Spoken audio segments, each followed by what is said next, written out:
महाराष्ट्रात आता देशी गायींची ओळख राज्यमाता गोमाता अशी असेल।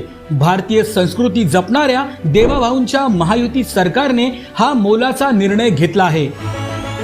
या संबंधीचा शासकीय अध्यादेश नुकताच जारी करण्यात आला आहे।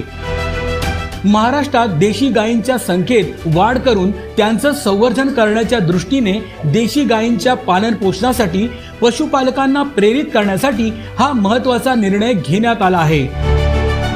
राज्यात देशी गायींच्या संवर्धनासाठी प्रति गाय प्रतिदिन 50 रुपये अनुदान देण्यात येईल।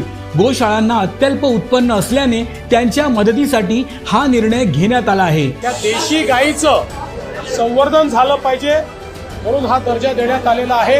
आणि एवढंच नाही तर ज्या ठिकाणी पांजरपोळा